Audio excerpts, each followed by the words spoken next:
আসসালামু আলাইকুম ভিউয়ার্স, আশা করি ভালো আছেন। ব্রাদার্স কম্পিউটার অ্যান্ড অনলাইন সার্ভিসের নতুন একটি ভিডিওতে আপনাকে স্বাগত।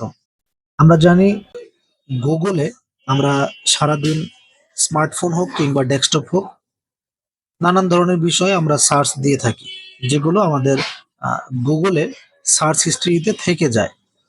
অনেক সময় দেখা যায় আমরা একজনের ফোন আরেকজন একটু দেখি হাতে নেই, হ্যাঁ, কিংবা কোনো প্রয়োজনে কাউকে দেই বা অফিসে দেখা যায় অনেক সময় একটি ডেস্কটপ কম্পিউটার কয়েকজন মানুষ ইউজ করছে। তো সে সময় আপনার সেই সার্চ হিস্ট্রি যদি থেকে যায়, তখন হতে পারে আপনি কোনো সমস্যায় পড়তে পারেন।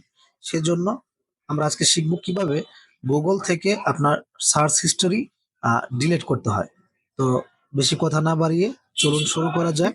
যদি আমার এই চ্যানেলটিতে আপনি নতুন হয়ে থাকেন এবং আমার এই ভিডিওটি আপনার সামান্য কোনো উপকারেও এসে থাকে, তাহলে সাবস্ক্রাইব করবেন এবং লাইক করতে ভুলবেন না। চলুন শুরু করা যাক।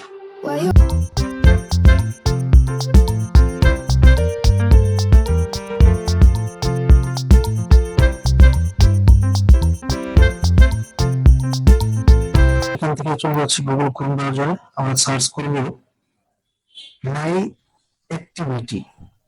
মাই অ্যাক্টিভিটি লিখে এন্টার প্রেস করব। এন্টার প্রেস করলে এখানে দেখা যাবে welcome to my activity. Click করলাম।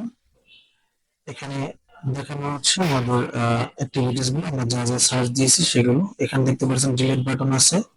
নিচের দিকে আসলে আমাদের সেই হিস্টোরিটা আমরা দেখতে পাচ্ছি, আমরা কি কি সারাদিন সার্চ করেছি। এখানে ডিলিট বাটন ক্লিক করার পর আমরা দেখতে পারবো অনেকগুলো অপশন আছে, last hour, last day, all time, custom range.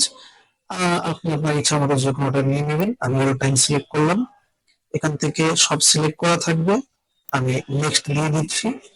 এরপরে জাস্ট ডিলিট বাটনে একটা ক্লিক করলে আমার হিস্টোরি সকল কিছু কেটে যাবে। দেখেন